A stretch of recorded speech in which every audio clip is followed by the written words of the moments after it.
अस्सलाम वालेकुम। आज की वीडियो मैं बनाऊंगा 35A और 378 जो इंडिया ने एक 2 नंबरी करते हुए काले कानून के तहत उसको रिमूव किया।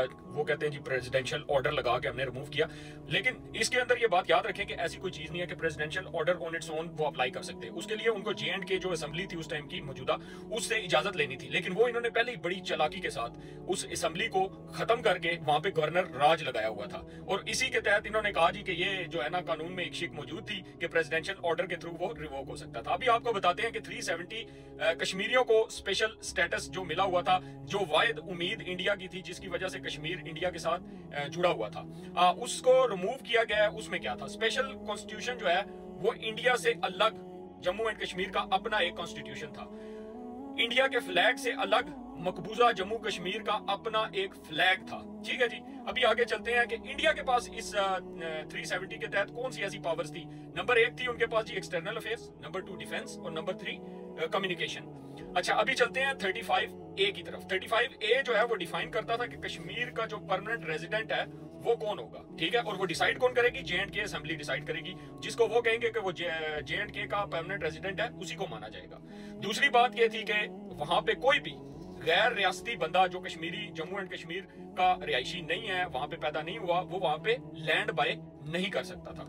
नंबर तीसरी चीज है कि वहां पे जो घर बने हुए हैं, किसी किस्म की भी कोई प्रॉपर्टी है, वो जम्मू एंड कश्मीर रेजिडेंट्स के अलावा कोई भी इंडियन वहां पे बाय नहीं कर सकता था। नंबर 3 चीज ये है कि गवर्नमेंट जॉब्स वो भी सिर्फ कश्मीरी जो जम्मू एंड कश्मीर के रियासती बाशिंदे थे सिर्फ उनको मिल सकती थी, कोई भी इंडियन आके वहां पे गवर्नमेंट जॉब में नहीं लग सकता था। उसके बाद जो है कोई भी जो स्कॉलरशिप्स थे वो भी सिर्फ J&K के जो रियासती बाशिंदे थे उन्हें मिलते थे। उसके अलावा जो इंडिया के कोई भी सिटीजन होंगे उनको वो स्कॉलरशिप कभी नहीं मिलते थे। उसके अलावा जो मेन मुद्दा था कि वोटिंग जो है वो सिर्फ कश्मीरी रेजिडेंट्स ही कर सकते हैं, उनके अलावा कोई इंडियन आके वहां पे नहीं कर सकता। और ये जो चीज थी इसमें अब आप ये देखें कि इसको सपोर्ट कौन कर रहे हैं, J&K के लोग या लद्दाख के या गिलगित बल्तिस्तान के या आजाद कश्मीर के लोग इसको सपोर्ट नहीं कर रहे। इसको सपोर्ट कर रहे हैं इंडिया, गोदी मीडिया, और मोदी का ये डिसीजन था जो एक काला कानून उसने लगाया वहां पे और इस स्पेशल स्टेटस को रिवोक किया। उसके बाद हुआ क्या जी, जब ये स्टेटस रिमूव कर रहे थे इन्होंने सबसे पहले कम्युनिकेशंस कश्मीरियों की पूरी दुनिया के साथ काट दी। ठीक है जी, उसके बाद इंटरनेट वहां पे बंद कर दिया, बिजली वहां पे बंद कर दी, वहां की जितनी पॉलिटिकल सियासत के जो लोग थे उन सब को अपने घरों के अंदर कईयों को जेल के अंदर बंद कर दिया। जिसमें आपको याद होगा कि हमारे बाबा जी सैयद अली शाह गिलानी साहब को भी घर में नजर बंद किया गया, उसके बाद यासीन मलिक साहब को बंद किया गया। इसके अलावा उन लोगों को भी बंद किया जो लोग प्रो इंडिया थे, जैसे कि महबूबा मुफ्ती होगी, ठीक है, और अब्दुल्ला का खानदान हो गया, ठीक है, उन्होंने उनको भी बंद कर दिया। अब एक चीज बताएं मुझे कि कैसे पॉसिबल हो सकता है कि अगर अभी मैं इंडियन से ये क्वेश्चन कर रहा हूं कि फर्ज किया कल हम आके जम्मू एंड कश्मीर के सिटीजन्स आपके इंडिया पे आके कहें जी कि ये सारी स्टेट्स जो है ना जम्मू एंड कश्मीर हो गई हैं कल से, ठीक है, और हम आपको आपके घरों के अंदर बंद कर दें, ठीक है, और आपकी तकरीबन जितने भी आपकी पॉलिटिकल लीडर्स हैं उनको भी बंद कर दें, और अगले दिन प्रेसिडेंशियल ऑर्डर लगा के कहें जी इंडिया जो है वो कश्मीर बन गया, क्या आप लोगों को ये आप चीज मानेंगे? नहीं। एक और चीज बताता हूँ, आपके ही जो है ना वो पंडित साहब जो थे जवाहरलाल नेहरू, वो लेके गए थे ये मसला यूनाइटेड नेशंस में। वहां पे जाके आप लोगों ने सिक्योरिटी काउंसिल में हमारी 18-20 या इससे भी ज्यादा जो है वो हमारी पड़ी हुई हैं, वहां पे करारदादें वहां पे पड़ी हुई हैं, जिसमें आप लोगों ने ये हमसे वादा किया था कि कश्मीरी डिसाइड करेंगे कि वो कश्मीर को अलग मुल्क बनाना चाहते हैं, वो पाकिस्तान के साथ रहना चाहते हैं या फिर इंडिया के साथ रहना चाहते हैं। तो आपने तो पहले ही जो अनकॉन्स्टिट्यूशनल काम किया, जैसे कि आपने ये रिवोक किया, ये अनकॉन्स्टिट्यूशनल है, ठीक है। उसके बाद आपने लोगों को घरों में बंद कर दिया, ठीक है। उसके बाद आपने लोगों के साथ ज्यादतियां की, ठीक।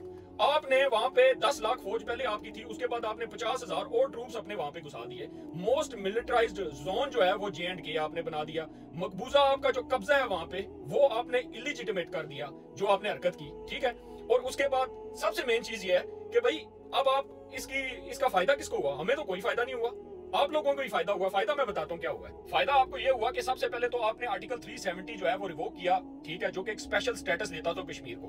अब क्या जी, आप J&K जो है वो क्या एनी अदर इंडियन टेरिटरी की तरह है। आपने कश्मीरियों से इस बात का पूछा कि वो इंडिया के साथ मिलना चाहते हैं या नहीं? नहीं। दूसरी बात जी, JK रेजिडेंट जो है उनके पास पहले डुअल सिटीजन होती थी, ठीक है, एक वो कश्मीर की होती थी, दूसरी इंडिया की होती थी।